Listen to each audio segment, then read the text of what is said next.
Eu sou um psicólogo. Falar sobre isso é uma violação do pacto implícito de confidencialidade que fiz com o meu paciente, bem como uma violação ética também. No entanto, há coisas mais importantes para me preocupar do que meu registro como profissional. Senti a necessidade de compartilhar isso em algum lugar, sob o disfarce do anonimato da internet. Estou trabalhando nessa área há quase 7 anos. Não é tanto se for considerar outros profissionais. Tenho ainda muito para descobrir como tratar as pessoas adequadamente. Se há algo que aprendi desde que comecei, é ser empático. Manter a mente aberta e saber que as coisas nem sempre são como parecem à primeira vista. Cada psicólogo tem sua própria abordagem para cada paciente. Meu método de ação preferido é o da terapia psicodinâmica. Basicamente, isso significa que eu me concentro em mudar comportamentos, sentimentos e pensamentos problemáticos, descobrindo o que a mente subconsciente do paciente acredita sobre eles, os significados e motivações relacionados que impulsionam qualquer pensamento sem que eles tenham consciência disso. Ao ouvir o que meu paciente diz, eu o oriento a aprender sobre si mesmo por meio de nossa interação. Agora que você tem algumas informações básicas, deixe-me começar do começo. A paciente, a quem me referirei como Karen, foi encaminhada ao meu consultório por um de meus pacientes anteriores, que ficou muito satisfeito com meu trabalho. Karen é dona de casa, uma mãe que ama seu filho e marido acima de tudo e está feliz com sua vida. No entanto, ao longo de vários meses, antes de vir até mim, ela começou a ter pesadelos extremamente vívidos, que geralmente terminam com ela acordando, segurando a porta da frente de sua casa aberta no meio da noite. Compreensivelmente, isso perturbou tanto ela quanto sua família, e ela queria resolver isso o mais rápido possível. Geralmente, acordo por volta das 3 da manhã e tenho muita vontade de ir até a porta da frente, disse ela durante nossa primeira sessão. Como se houvesse alguém esperando que eu abrisse, mas em vez de tocar a campainha, ele tá falando na minha cabeça. É difícil de escrever, mas não posso fazer nada para me impedir de destrancar a porta e abri-la. Eu ouço meu marido me chamar às vezes. Ele diz que não vê, mas parece que eu tô sonhando. É aquele estado em que você sabe que ainda está dormindo em algum nível, mas parece que não consegue sair dele. Nos primeiros 2 meses, mais ou menos, Karen visitou minha clínica de 15 em 15 dias. E embora parecesse que estávamos andando em círculos, na maior parte do tempo, eu tinha quase certeza de que tínhamos acertado o cerne da questão e que as coisas estavam melhorando para ela. Veja bem, Karen e Mitch, seu marido, estavam tentando conceber seu segundo filho, mas não estava sendo tão fácil quanto da primeira vez. O processo aparentemente havia se arrastado por quase 1 ano, e eles estavam passando por uma fase difícil. Tive casos semelhantes antes, em que o imenso estresse mental se manifestava da maneira mais aleatória possível. E naquela época, parecia que abrir a porta da frente à noite era uma espécie de válvula de escape de Karen. Foi quando as coisas ficaram complicadas. Era nossa 7ª e última, eu esperava, sessão, quando Karen disse que seu sonho havia mudado. Ou seja, ela percebeu que não acabou com ela abrindo a porta, mas que havia de fato alguém do lado de fora, aparentemente esperando para entrar. Quando abro a porta, sempre há uma figura esperando na frente da varanda, mas não consigo vê-la. Tipo, eu vejo sua silhueta, mas só o contorno que a chuva faz quando cai. Aquilo é completamente invisível de outra forma. Foi quando me dei conta de um detalhe potencialmente importante que deixei de notar de antemão: a chuva. Karen e eu vasculhamos os jornais locais em busca de dados meteorológicos. E minhas suspeitas se confirmaram. Seu sonho estranho ocorria sempre que chovia forte na região durante a noite. A cada revelação, a questão ficava mais complexa e pensei que talvez fosse hora de ver o que realmente acontecia durante as sessões de sonambulismo de Karen. Mitch havia tentado várias vezes ficar acordado pelo mesmo motivo, deitado na cama ou assistindo TV no sofá, mas ele sempre adormecia de um jeito ou de outro, e nada menos que convidar um grupo de pessoas parecia ajudar com o assunto em questão. Por questões óbvias, essa não era a solução que procurávamos. Eu já estava super interessado nesse caso na época. Senti que era meu dever tentar ajudar Karen e superar seu problema, permitindo que ela levasse uma vida normal com sua família. Então, paguei para instalarem uma pequena câmera direcionada para a porta da frente de dentro da casa. Eu esperava poder estudar os maneirismos de minha paciente e suas ações exatas para entender melhor o que realmente estava acontecendo, sem mencionar, é claro, minha curiosidade profissional pessoal. 3 semanas se passaram e Karen me enviou o arquivo de vídeo por e-mail. Foi às 2h47 da manhã que a câmera começou a gravar e mostrou Karen movendo-se lentamente, deliberadamente, em direção à sua porta da frente, destrancando-a, abrindo-a e nada. A câmera falhou naquele exato momento, apenas para começar a funcionar novamente às 4h50 da manhã, 2 horas depois, com Karen ainda parada na porta da frente como sempre faz. Fiquei completamente assustado com a falha da câmera e pretendia colocar uma câmera adicional direcionada para a varanda da frente. Mas Karen veio no dia seguinte, trazendo boas notícias. Ela estava grávida.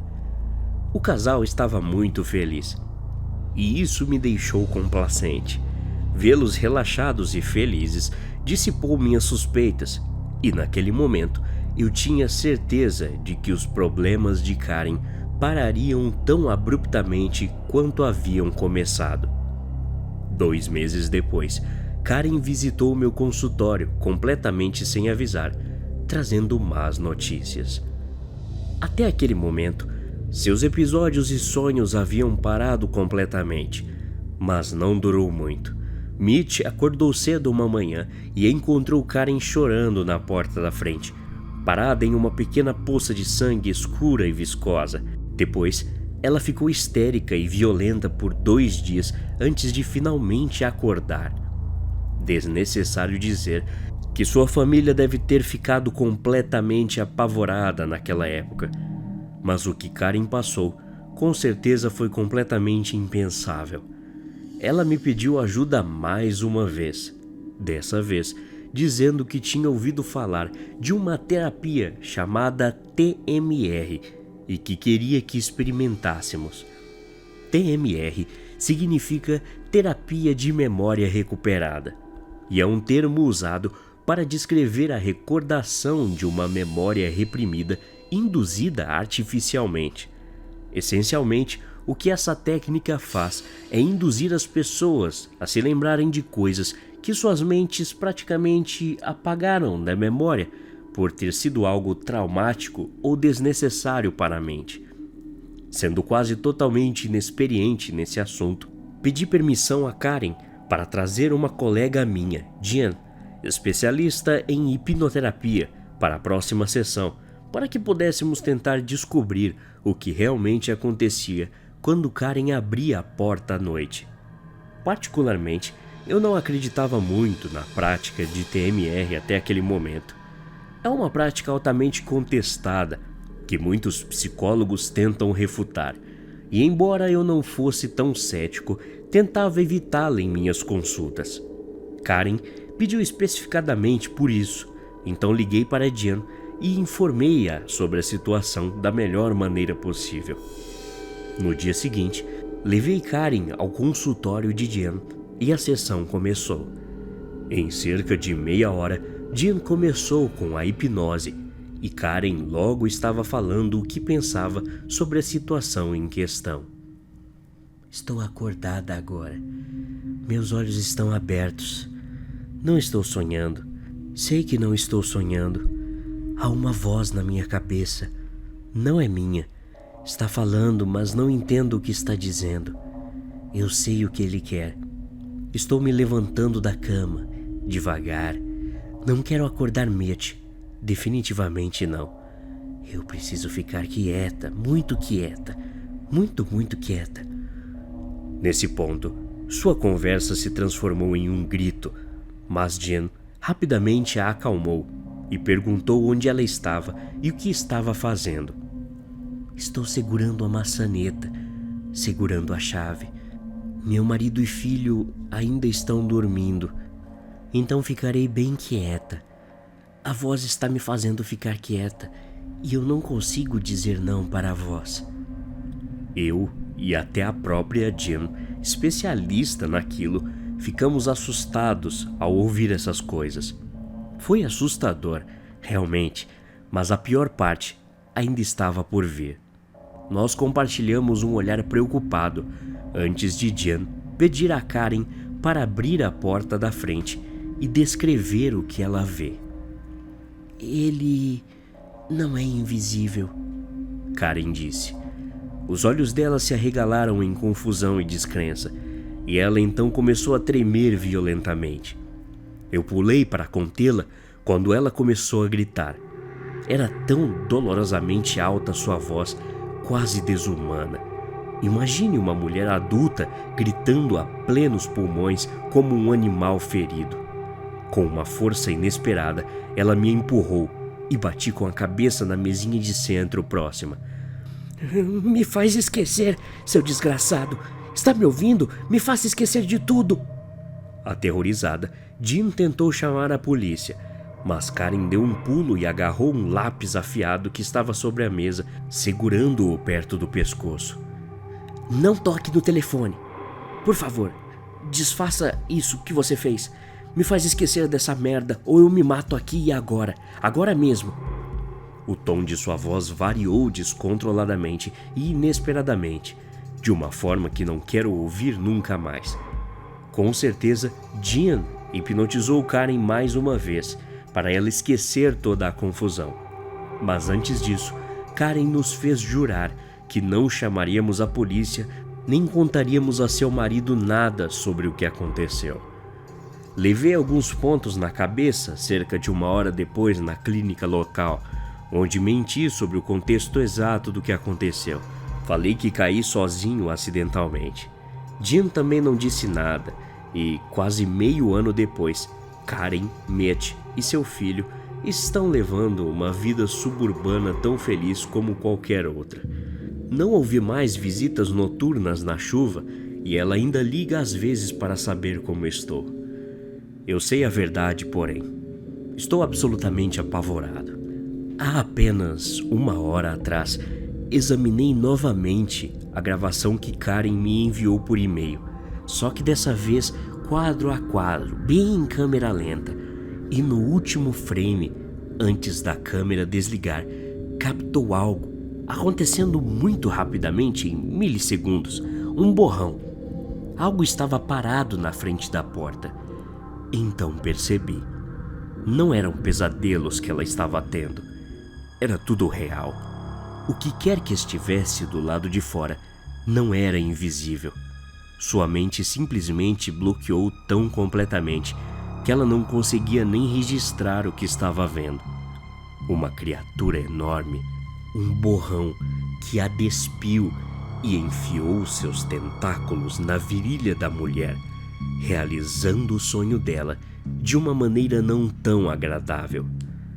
Isso era o que ela mesma acabou chamando para vir visitá-la nas noites chuvosas. Até a próxima. Obrigado.